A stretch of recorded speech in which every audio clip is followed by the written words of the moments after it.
Hello everyone, मैं are के sir. मैं एक बार फिर से तहे दिल से आपका बहुत बहुत स्वागत करता हूं साथियों अपने इस यूट्यूब के प्लेटफॉर्म पे जिसका नाम है हिंदी प्रैक्टिस किंग।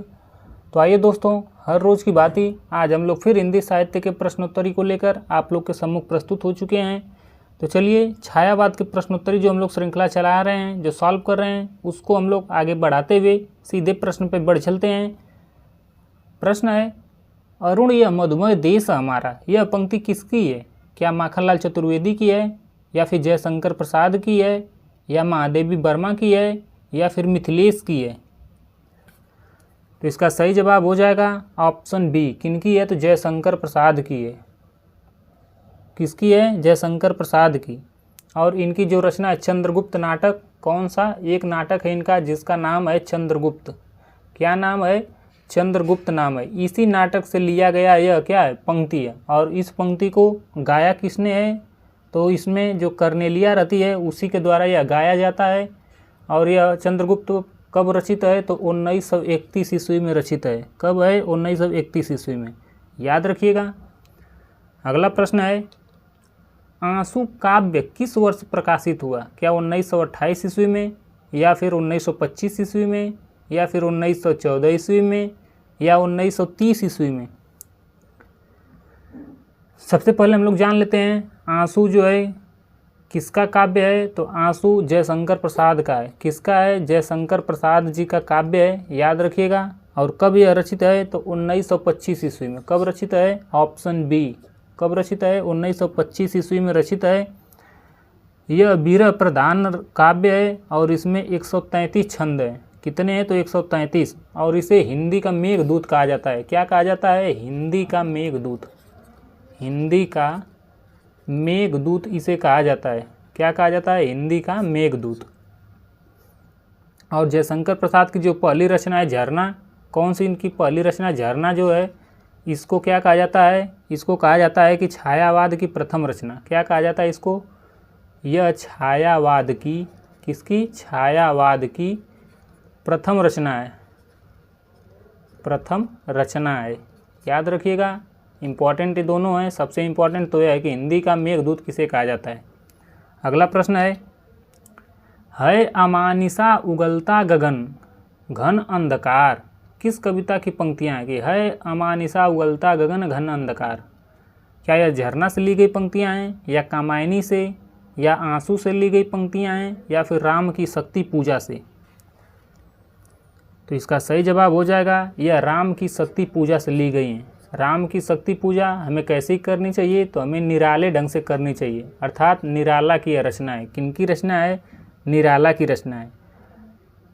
और यह किसमें संग्रहित है? अगर पूछ दे यह कविता, तो यह अनामिका में संग्रहित है। किसमें है? अनामिका नामक इनकी कृति है, उसी में संग्रहित है। और कब? तो अनामिका दो संस्करणों में इसका प्रकाशन हुआ। जो इसका फर्स्ट एडिशन था यह 1923 ईस्वी में आया। तो इसमें यह जो है प्रकाशित नहीं है। यह जो इसका जो दूसरा एडिशन 1936 ईस्वी में आया, दूसरा संस्करण, इसी में यह प्रकाशित है। किसमें है? तो 1936 वाले एडिशन में प्रकाशित है। कौन? राम की शक्ति पूजा। तो इसी से लिया गया है। अगला प्रश्न है, रात के उर में दिवस की चाह का सर हूँ किस पंक्ति के रचनाकार कौन है? इस पंक्ति के रचनाकार कौन है? कि रात के उर में दिवस की चाह का सर हूँ। क्या यह मिश्र बंधुओं की रचना है, या फिर शुक्ल जी की, या फिर महादेवी वर्मा, या फिर जयशंकर प्रसाद? तो इसका सही जवाब हो जाएगा यह महादेवी वर्मा कृत है। किसकी है? तो महादेवी वर्मा, याद रखिएगा। बाकी महादेवी वर्मा को आधुनिक युग का मीरा कहा जाता है, ये तो अब बच्चे जानते हैं। और हिंदी के विशाल मंदिर की बीड़ा पाणी भी इनको कहा जाता है। बाकी महादेवी वर्मा को यामा नामक कृति पे, किस पे? यामा पे। कब? 1940 में यह रचित है। कब रचित है यामा? तो 1940 में। इस पे इनको क्या मिला था? इनको ज्ञानपीठ पुरस्कार मिला था। कौन सा पुरस्कार? ज्ञानपीठ पुरस्कार। कब मिला था? तो यह 1982 ईस्वी में मिला था, याद रखिएगा। यामा में कई कृतियाँ इनकी संग्रहित हैं छोटी छोटी, जैसे नीरजा, निहार, रश्मि, सांध्यगीत, यह सब इसी में है। और महादेवी वर्मा को बौद्ध दर्शन से प्रभावित माना जाता है। और रहस्यवादी कवियत्री के रूप में इनको स्वीकार किया जाता है। महादेवी वर्मा का सर्वाधिक प्रिय क्या था? प्रिय प्रतीक अगर पूछ दे तो दीपक और बादल था, याद रखिएगा। अगले प्रश्न की ओर हम लोग उन्मुख हो चलते हैं। अगला प्रश्न है, बालकृष्ण शर्मा नवीन के संबंध में कौन सा कथन सही नहीं है? यहाँ पे पूछा है नहीं है, ध्यान दीजिएगा परीक्षा हाल में। पहला है, या नवीन के बारे में पूछा है, वे छायावाद के प्रतिनिधि कवि थे, क्या यह बात सत्य है? तो नहीं, यह बात क्या है? गलत है। और आगे हम लोग देख लेते हैं, उनकी अधिकांश रचनाएं जेल में रची गई हैं, तो यह बात बिल्कुल सत्य है। वे एक अच्छे गद्यकार के साथ साथ जागरूक पत्रकार भी थे, यह भी बात सत्य है।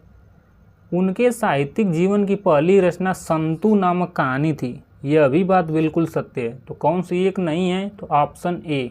कौन सा हो जाएगा? Option A is the right answer. कौन हो जाएगा? Option A is the right answer. बाकी बालकृष्ण शर्मा बालकृष्ण शर्मा किस नाम से अपनी किस उपनाम से अपनी कृतियाँ लिखते थे? तो यह नवीन उपनाम से लिखते थे। और इनका प्रथम काव्य संग्रह कौन सा है अगर पूछ दे तो कुमकुम है। कौन सा है? कुमकुम, याद रखिएगा। कब है? तो 1939 में। और शर्मा जी यानी कि बालकृष्ण शर्मा जी प्रमुख इनकी कविताएं कौन कौन सी अगर पूछते तो रश्मि रेखा, अपलक, क्वासी, हम बिस्पाई जन्म के, विनोबा स्तवन और उर्मिला है। और नवीन जी की कविताओं में भक्ति भावना, राष्ट्र प्रेम, विद्रोह का स्वर प्रमुखता से आया हुआ दिखता है। और बालकृष्ण शर्मा छायावाद युग के राष्ट्रीय सांस्कृतिक धारा के प्रमुख कवि भी रहे हैं, याद रखिएगा। ये सब नवीन जी की बातें हैं। अगला प्रश्न है, निहार जो है किनका? महादेवी वर्मा का।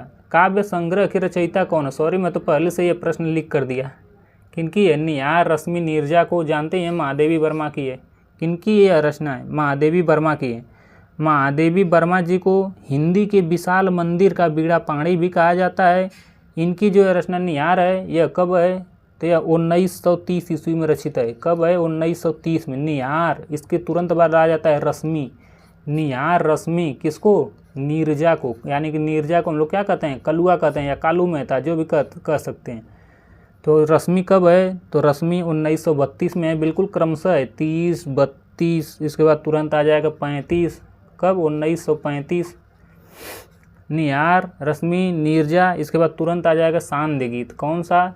सांध्य गीत। मैं ट्रिक बताया हूँ इनकी सारी रचनाओं को याद करने का, इसीलिए मैं इसको बता रहा हूँ। यह कब है? तो 1936 में। और इसके बाद आ जाता है यामा, यामा के बाद आ जाता है सप्तपर्णा। यामा कब है? तो यह है 1940 में। इसके बाद आ जाता है सप्तपर्णा। तो देख लेते हैं हम लोग क्रमशः। जैसे निहार, रश्मि, नीरजा को इनकी मम्मी कहती हैं, यहाँ के यामा का मतलब होगा माँ। ऐसे भी ट्रिक से याद रखिए, माँ कहती है कि तनी निहार रश्मि, क्या कहते हैं कि निहार रश्मि किसको? ये नीरजा कलुआ को। तो ये कहते हैं बहुत काला है मम्मी, सांझ हो गई, कुछ दिख नहीं रहा है, तो इसलिए हमें क्या है? दीप जलाना पड़ेगा। दीप से हो गया, इसके तुरंत बाद ये दीप शिखा इनकी रचना है। दीप शिखा भी दीप से देखना पड़ेगा मम्मी, वो भी एक दीप से काम नहीं चलेगा। इतना कलुआ है, इतना काला है कि 7-7 दीप लग जाएंगे। ऐसे भी करके आप लोग ट्रिक से याद रख सकते हैं कि निहार, रश्मि, नीरजा को सांध्य गीत, दीप शिखा, यामा और सप्तपर्णा इनकी रचनाएं। अगला प्रश्न है, बादल राग कविता के कवि कौन हैं? क्या केदारनाथ अग्रवाल हैं, या फिर सुमित्रा नंदन पंत जी हैं, या फिर निराला जी हैं, या फिर नागार्जुन जी हैं? इसका सही जवाब हो जाएगा सूर्यकांत त्रिपाठी निराला की। किनकी यह रचना है? तो सूर्यकांत त्रिपाठी निराला की यह रचना है। यह कविता परिमल 1930 ईस्वी में संकलित है।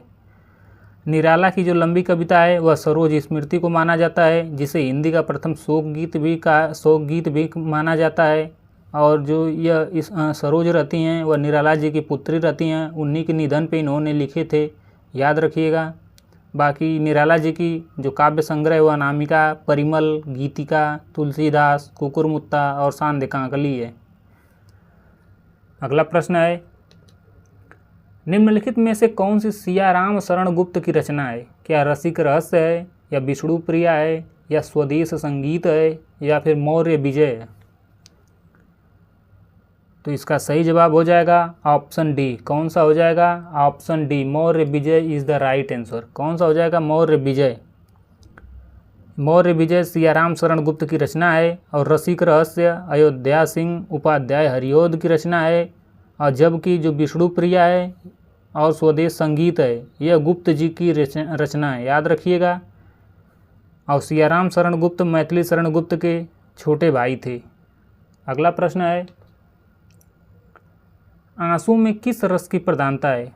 क्या इसमें अद्भुत रस है, या फिर करुण रस है, या फिर हास्य रस है, या फिर रति रस है? नाम से ही आप लोग को पता चल गया होगा कि इसमें कौन सा रस है। कौन सा रस है? करुण रस है। देख ही रहे हैं आंसू, किसी व्यक्ति को आंसू आएगा तो हंसी तो आ नहीं सकती है, दुख ही होगा, यानी करुण ही बात हो जाएगी। और आंसू रचित कब है? तो 1925 ईस्वी में रचित है। अब 25 वर्ष की कोई युवती या युवक रोए तो अच्छा लगेगा? नहीं ना, वो बिल्कुल करुण बात है। और इसीलिए इसको हिंदी का मेघदूत कहा जाता है। क्या कहा जाता है इसे? हिंदी का मेघदूत। हिंदी का मेघदूत कहा जाता है, याद रखिएगा। और जो झरना है इसको छायावाद को प्रथम रचना मानी जाती है, या फिर कह सकते हैं छायावाद की प्रथम प्रयोगशाला भी कहा जाता है। किसको? झरना को। आंसू के साथ साथ झरना भी याद रखिए। यह छायावाद की प्रथम रचना है। किसकी? छायावाद की प्रथम रचना है। कैसी रचना है? तो प्रथम रचना है। और इसे और क्या कहा जाता है? इसको कहा जाता है छायावाद की प्रयोगशाला। क्या कहा जाता है? छायावाद की प्रथम प्रयोगशाला। प्रथम प्रयोगशाला भी कहा जाता है। अगला प्रश्न है, चाह नहीं मैं सुरबाला के गहनों में गूथा जाऊं। इस पंक्ति किनकी? ये पंक्तियाँ किनकी हैं? क्या मैथिली शरण गुप्त की हैं, या माखनलाल चतुर्वेदी की हैं, या फिर रामधारी सिंह दिनकर की हैं, या फिर सियाराम शरण गुप्त की हैं? तो इसका सही जवाब हो जाएगा ऑप्शन बी। क्या हो जाएगा? Option B is the right answer. किनकी हैं? माखनलाल चतुर्वेदी की हैं। ये कह रहे हैं कि मैं चाह नहीं है मुझे कि मैं सुरबाला के गहनों में गूथा जाऊं। अर्थात भाई मक्खन ना लगाओ, मैं किसी के गहने में नहीं गूथने वाला हूं। ऐसा पुष्प की अभिलाषा रहती है ना, उसी कविता से लिया गया है। किस कविता से? तो पुष्प की अभिलाषा। पुष्प की अभिलाषा नामक कविता से यह पंक्तियाँ ली गई हैं। और यह किनकी हैं? तो यह माखनलाल चतुर्वेदी की हैं। आप लोग देख ही रहे हैं। बाकी इनकी और कौन कौन सी रचनाएं हैं यानी कविताएं हैं, तो आइए हम लोग देख लेते हैं इनकी और कौन कौन सी कृतियां हैं। तो इनकी एक कृति है हिम किरीटिनी। कौन सी है? हिम किरीटिनी। हिम किरीटिनी। यह कब रचित है? तो यह 1943 ईस्वी में रचित माखनलाल चतुर्वेदी की है। इनकी अगली है हिम तरंगिणी। हिम तरंगिणी। यह कब रचित है? तो यह 1949 ईस्वी में रचित है। इसके बाद इनकी अगली है माता। अगली इनकी रचना कौन सी है? तो अगली रचना इनकी माता। यह कब रचित है? तो यह 1951 ईस्वी में रचित है। किनके द्वारा? माखनलाल चतुर्वेदी के द्वारा। इनकी अगली रचना समर्पण है। कौन सा है? समर्पण है। यह कब रचित है? तो यह 1956 ईस्वी में रचित माखनलाल चतुर्वेदी की रचनाएँ। बाकी हम लोग ओरली देख लेते हैं सियाराम शरण गुप्त जी को। इनकी रचना है आर्द्रा। चलिए हम लोग आज इन चारों लोग की रचनाओं को देख लेते हैं। चतुर्वेदी जी की रचनाओं को हम लोग तो देख ही लिए। चलिए अब लगे हाथ हम लोग किनकी रचनाओं को देखते हैं। चलिए देखते हैं सियाराम शरण की रचनाओं को, थोड़े से गुप्त जी की, थोड़े से दिनकर जी की, ताकि रिकॉल हो जाए। चलिए प्रारंभ करते हैं हम लोग यहाँ पे सियाराम शरण गुप्त जी को।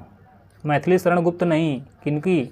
सियाराम शरण गुप्त की। सियाराम शरण गुप्त जी की रचनाओं को हम लोग थोड़ा सा देख लेते हैं। किनकी रचनाओं को? सियाराम शरण गुप्त जी की रचनाओं को। इनकी एक रचना है आर्द्रा। किस नाम से है? इनकी एक रचना है आर्द्रा नाम से। आर्द्रा। यह कब रचित है? यह 1927 ईस्वी में रचित है। इसके बाद इनकी एक रचना है पाथेय। कौन सी रचना है? पाथेय नाम की। यह कब रचित है? यह 1933 ईस्वी में रचित है। इसके बाद इनकी अगली रचना है मृण्मयी। कौन सी है? मृण्मयी। यह कब रचित है? तो यह 1936 ईस्वी में रचित है। इसके बाद इनकी अगली रचना है बापू। कौन सी रचना है? बापू। और यह कब रचित है, तो यह 1937 ईस्वी में रचित है। ये सारी रचनाएं किनकी हैं, सियाराम शरण गुप्त की हैं। चलिए अब हम लोग लगे याद मैथिली शरण गुप्त की भी रचनाओं को भी देख लेते हैं। किनकी, मैथिली शरण की। देखिए ऐसे लिखा जाता है मैथिली, मैथिली नहीं होता, मैथिली होता है, याद रखिएगा। मैथिली शरण गुप्त की रचनाओं को भी हम लोग देख लेते हैं। प्यार से गुप्त जी इनको हम बुलाते हैं, क्या कहते हैं, गुप्त जी। इनकी रचनाएं हैं रंग में भंग। कौन सी एक रचना है इनकी, एक रचना है रंग में भंग। कौन सी रचना है, तो रंग में भंग। यह कब रचित है, यह 1909 ईस्वी में रचित है। इसके बाद इनकी अगली रचना है जयद्रथ वध। कौन सा है, तो जयद्रथ वध है, जयद्रथ वध। यह कब रचित है, यह 1910 ईस्वी में रचित है। इसके बाद इनकी अगली रचना है किसान। कौन सी रचना है, किसान। किसान कब रचित है, यह 1917 ईस्वी में रचित है। इसके बाद इनकी अगली रचना है साकेत। बहुत इंपॉर्टेंट यह रचना साकेत, बार बार पूछा जाता है किनकी रचना है। इन्हीं की रचना जो 1931 ईस्वी में रचित है। इसके बाद इन्हें राष्ट्र कवि कहा जाता है, किस रचना पे, तो इसी रचना पे, किस पे, भारत भारती पे। भारत भारती नामक रचना रचे, कब रचे, तो यह रचे थे 1912 ईस्वी में, और इसी पे इन्हें राष्ट्र कवि कहा गया। इसको स्टार लगा दीजिएगा, इसी पे इनको राष्ट्र कवि कहा गया। कौन सा कवि, राष्ट्र कवि। किसने अगर कहा, अगर पूछ दे तो इनको महात्मा गांधी ने बोला। कौन बोले, तो महात्मा गांधी जी कहें कि आप क्या हैं, राष्ट्र कवि हैं।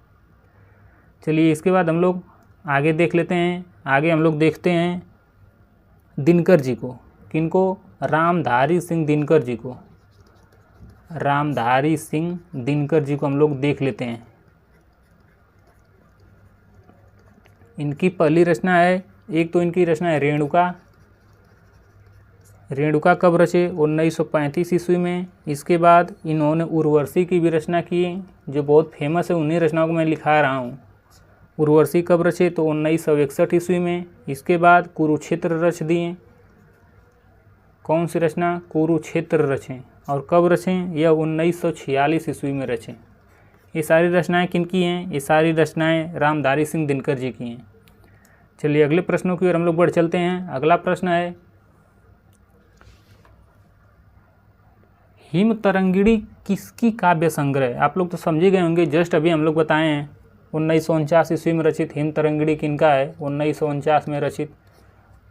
क्या यह भगवती चरण वर्मा का है, या फिर दिनकर जी का है, या फिर माखनलाल चतुर्वेदी का है, या फिर राम कुमार वर्मा का है।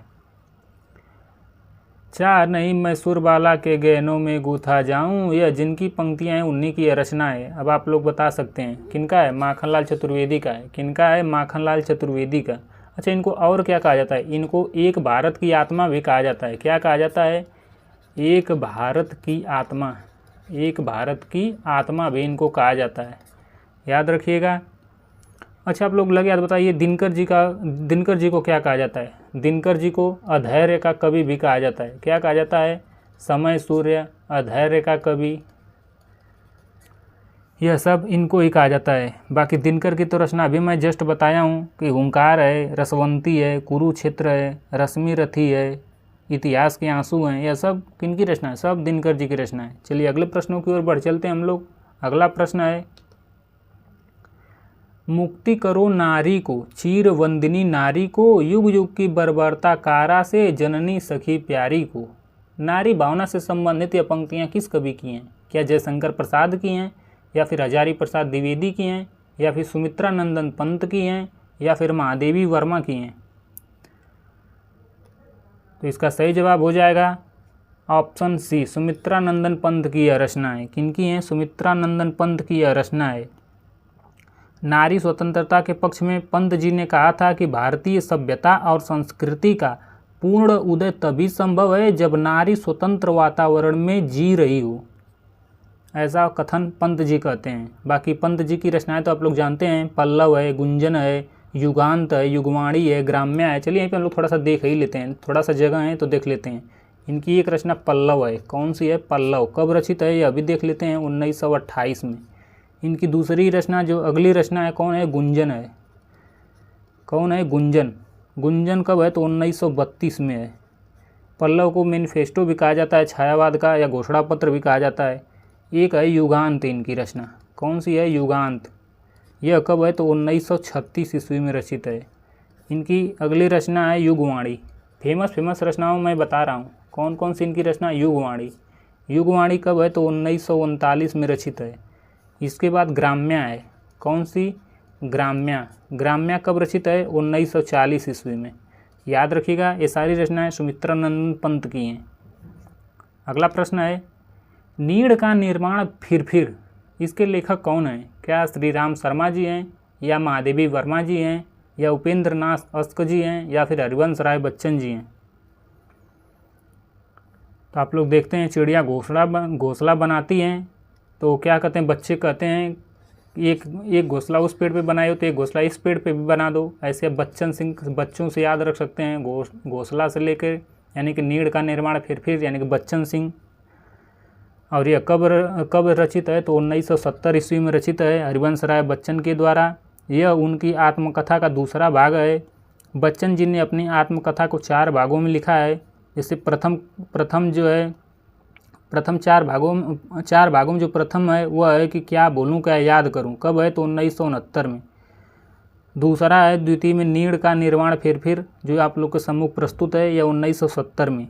तीसरा है कि बसेरे से दूर, यह कब है तो 1978 में। और चौथा है 10 द्वार से सोपान तक, कब है तो 1985 में। अगला प्रश्न है वरदे बीड़ा वादिनी वरदे, यह सरस्वती वंदना किस कवि ने लिखा है। क्या महादेवी वर्मा ने लिखी हैं, या फिर प्रसाद जी लिखे हैं, या पंत जी, या निराला जी। तो इसका सही जवाब हो जाएगा ऑप्शन डी। कौन भाई, यह सरस्वती माता जानते हैं हम लोग के लिए क्या है, बहुत ही इंपॉर्टेंट, बहुत निराली हैं। काश आ जाएं हम लोग के उर में बस जाएं, कंठ में वास कर लें। हम लोग खूब मनाते हैं इनको, पूजा पाठ खूब करते हैं। तो क्या है, राम की शक्ति पूजा हो गया और यह सरस्वती वंदना आ गया, यह कैसे हैं, सब निराले हैं। ऐसे आप लोग याद रख सकते हैं। निराला हिंदी कविता में मुक्तक छंद के प्रवर्तक माने जाते हैं। इसको लिख लीजिए, बार बार लिख लेंगे पढ़ेंगे तो याद हो जाएगा। इनको मुक्तक छंद का प्रवर्तक माना जाता है। किनको, मुक्तक छंद का प्रवर्तक किनको कहा जाता है तो निराला जी को कहा जाता है। याद रखिएगा। इनकी कविताएं जैसे सरोज स्मृति है, राम की शक्ति पूजा है, सच है, जूही की कली, बादल राग, ये सब इनकी कविताएं हैं। अगला प्रश्न है कौन सा कवि एक भारतीय आत्मा के नाम से कविताएं लिखता था। क्या वो केदारनाथ अग्रवाल थे, या भवानी प्रसाद मिश्र थे, या फिर माखनलाल चतुर्वेदी थे, या फिर शंभूनाथ सिंह थे। तो आप लोग समझ ही गए होंगे कि इनको एक भारतीय आत्मा के नाम से जाना जाता है। किनको जाना जाता है तो हो जाएंगे माखनलाल चतुर्वेदी। कौन हो जाएंगे, माखनलाल चतुर्वेदी। इनका जन्म कब हुआ था माखनलाल चतुर्वेदी का, इनका जन्म 1889 ईस्वी में हुआ था। इनका डेट ऑफ बर्थ कब है, DOB, तो यह है 1989 ईस्वी में। इनकी प्रसिद्ध कविता तो आप लोग जानते हैं, पुष्प की अभिलाषा है, कैदी और कोकिला है। अगला प्रश्न है सुमित्रानंदन पंत ने अपने किस काव्य संग्रह को बाल कल्पना का दूध मुहा प्रयास कहा है। क्या पल्लव को कहे हैं, या ग्रंथि को, या वीणा को, या उच्छ्वास को।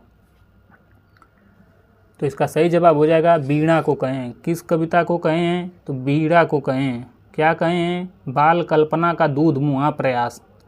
पंत जी की काव्य कृतियाँ पल्लव की भूमिका को छायावाद का घोषणा पत्र भी कहा जाता है, या फिर जिसे मैनिफेस्टो इंग्लिश में कहते हैं। किसको, पल्लव को क्या कहा जाता है, छायावाद का घोषणा पत्र। छायावाद का घोषणा पत्र या फिर इंग्लिश में इसी को मैनिफेस्टो भी बोलते हैं। क्या है, यह छायावाद का मैनिफेस्टो है। बाकी उनकी जो रचना है सत्यकाम, जो 1975 में रचित है, इसको एक तापस की भावना को वाणी देने वाला काव्य भी कहा जाता है। बाकी इनकी रचनाएं उच्छ्वास, ग्रंथि, बीड़ा, पल्लव, गुंजन, यह सब पंत की छायावादी रचनाएं। अगला प्रश्न है कामायनी का 9वां सर्ग कौन सा है। क्या कर्म है, या ईर्ष्या है, या ईड़ा है, या स्वप्न है। आइए हम लोग पूरे के पूरे इनके जो कामायनी के 15 सर्ग हैं उन सबको हम लोग देख लेते हैं।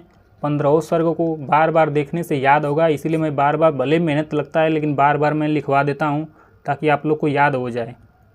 तो चलिए देखते हैं पहला सर्ग कौन सा है। तो पहला सर्ग है चिंता। कौन सा है? चिंता। दूसरा सर्ग पूछे कौन सा है? तो दूसरा है आशा। आशा। तीसरा सर्ग पूछे कौन सा है? तो तीसरा है श्रद्धा। कौन सा है? श्रद्धा। चौथा सर्ग पूछे कौन सा है? तो चौथा है काम। पांचवा पूछे कौन सा है सर्ग? तो पांचवा है वासना। कौन सा है? वासना।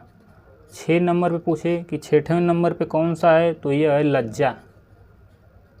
कौन सा है? लज्जा। 7वें नंबर पे पूछे तो 7वें नंबर पे कर्म।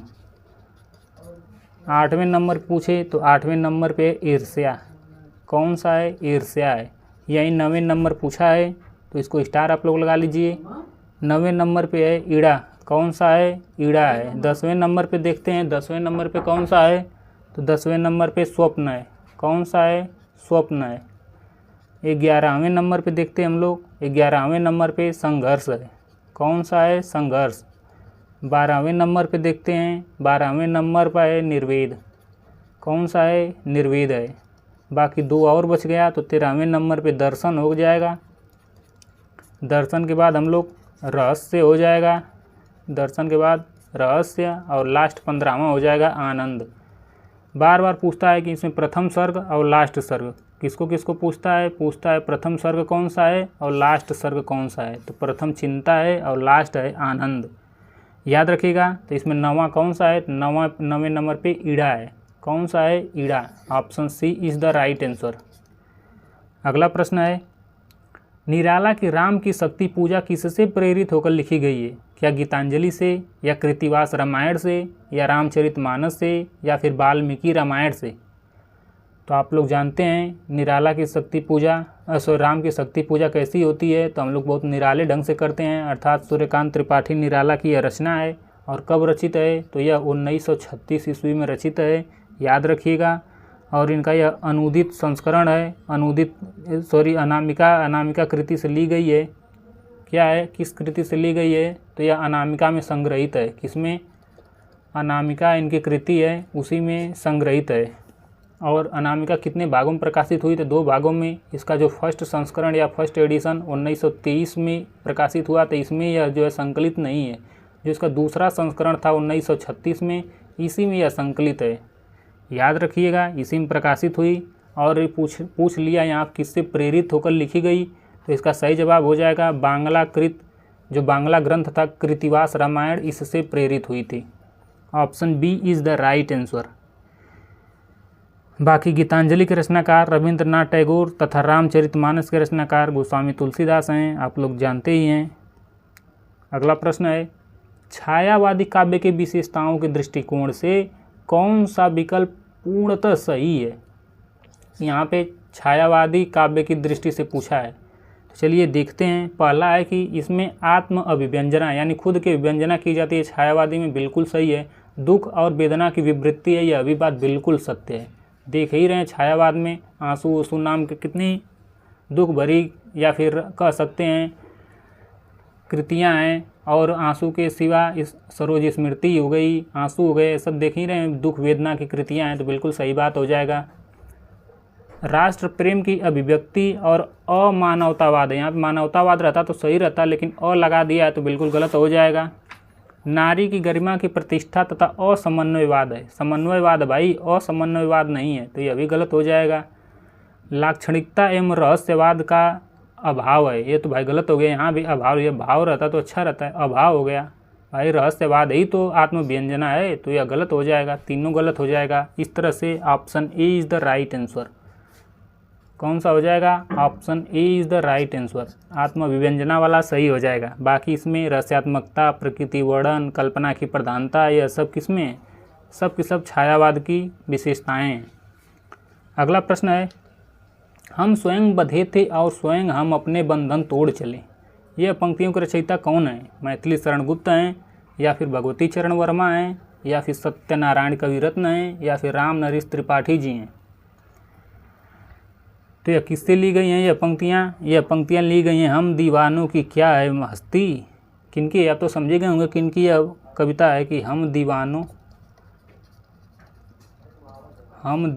की क्या है हस्ती, क्या है हस्ती, इसी से ली गई है। तो यह किनकी कृति है या फिर किनकी रचना है? तो भगवती चरण वर्मा की है। किनकी है? भगवती चरण वर्मा की है। भगवती चरण वर्मा की रचनाओं को हम लोग देख लेते हैं। एक इनकी काव्य रचना स्मृति कब, तुम अपनी हो, जय अपना है, बसंतोत्सव, मानव, भैंसा गाड़ी, यह सब किनकी रचनाएं? यह सब रचनाएं भगवती चरण वर्मा की हैं। बाकी गुप्त की रचना तो आप लोग जानते हैं, भारत भारती, पंचवटी, साकेत, यशोधरा, यह सब इनकी हैं। और सत्यनारायण कविरत्न की कौन कौन सी हैं? तो भ्रमरदूत, प्रेम कली, हृदय तरंग, यह सब इनकी हैं। लगे हाथ राम नरेश त्रिपाठी को भी देख लेते हैं। तो मिलन, पथिक, मानसी, स्वप्न, यह सब किनकी रचनाएं? सब राम नरेश त्रिपाठी की हैं। तो चलिए आगे बढ़ चलते हैं। अगला प्रश्न है, पुष्प पुष्प से त्रंदालस, लालसा खींच लूँगा मैं, अपने नवजीवन का अमृत संघर्ष सींच दूंगा मैं, सहर्ष सींच दूंगा मैं। प्रस्तुत पंक्तियों के रचयिता कौन है? क्या पंत जी हैं, या शमशेर बहादुर सिंह जी हैं, या फिर नागार्जुन जी हैं, या फिर निराला जी हैं? यह किस कविता से ली गई है? यह ध्वनि कविता से ली गई है। किससे ली गई है? ध्वनि कविता से ली गई है। और यह किनकी ध्वनि कविता पूछे है किनकी? तो यह निराला जी की है। किनकी है? सूर्यकांत त्रिपाठी निराला जी की ध्वनि कविता नामक से यह ली गई है और इसमें बसंत ऋतु का वर्णन किया गया है। बाकी शमशेर सिंह बहादुर की रचनाएं को हम लोग देख लेते हैं कि चूका भी नहीं हूँ मैं, काल तुमसे ओढ़ है मेरी, सुकून की तलाश में, यह सब शमशेर बहादुर सिंह की रचना है। पंत की तो अभी मैं बताया हूँ, पल्लव, बीड़ा, ग्रंथी, गुंजन। नागार्जुन की युगधारा, प्यासी, पथराई आँखें, तुमने कहा था, अपने खेत में, यह सब नागार्जुन की रचनाएं हैं। अगला प्रश्न है, कुकुरमुत्ता कविता किस कवि ने लिखी? क्या पंत ने लिखे, या मखनलाल चतुर्वेदी ने, या निराला जी ने, या राम नरेश त्रिपाठी ने? तो इसका सही जवाब हो जाएगा option C is the right answer. कौन सा हो जाएगा? निराला की रचनाएं। कौन? कुकुरमुत्ता कब रचित है? तो यह 1942 ईस्वी में रचित है। कौन? कुकुरमुत्ता रचित है।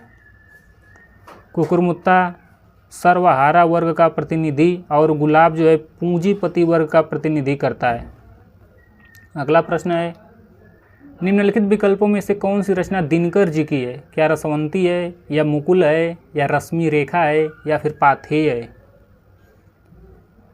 तो आप लोग जानते ही होंगे, इसका सही जवाब क्या हो जाएगा? रसवंती है। कौन सा दिनकर जी की है? तो रसवंती है। दिनकर जी की रचना कौन सी है? रसवंती है। राष्ट्रीय सांस्कृतिक चेतना तथा प्रगतिवादी चेतना दोनों में क्या है? विद्यमान है। और समय का सूर्य, अधैर्य का कवि इनको कहा जाता है। बाकी दिनकर की रचनाएं हम लोग ओरली ऐसे देख लेते हैं। एक तो प्रणभंग, हुंकार, कुरुक्षेत्र, रश्मिरथी, बापू, धूप और धुआं, उर्वशी, यह सब रचनाएं किनकी हैं? सब दिनकर जी की हैं। बाकी सुभद्रा कुमारी चौहान को भी लगे याद देख लेते हैं। इनकी रचनाएं त्रिधारा, मुकुल, बिखरे मोती, झांसी की रानी, ये सब रचनाएं किनकी हैं? सब सुभद्रा कुमारी चौहान की हैं। बाकी नवीन की रचना हम लोग देख लेते हैं। तो कुमकुम, रश्मि रेखा, अपलक, क्वासी, उर्मिला, हम बिस्पाई जन्म के, यह सब किनकी रचनाएं हैं? यह सब बालकृष्ण शर्मा नवीन की रचनाएं हैं। बाकी अब बच गए गुप्त जी, तो इनको भी देख लेते हैं। पाथेय, अनाथ, मृण्मयी, नकुल, सियाराम शरण गुप्त की रचनाएं। किनकी? सियाराम शरण गुप्त की। अगला प्रश्न है, निम्न विकल्पों में से जयशंकर प्रसाद जी द्वारा रचित विरह काव्य कौन सा है? आप तो समझे गए होंगे किनके द्वारा? जयशंकर प्रसाद द्वारा रचित विरह काव्य यहाँ पे पूछ दिया है। क्या चित्राधार है, या लहर है, या झरना है, या आंसू है? तो इसका सही जवाब हो जाएगा ऑप्शन डी, आंसू है। कौन है? आंसू है। अगर सरोज स्मृति पूछ देता तो वह निराला की हो जाती, लेकिन आंसू का रचना काल कब है? तो यह 1925 ईस्वी है। कब है? 1925 ईस्वी इसका रचना काल है, याद रखिएगा।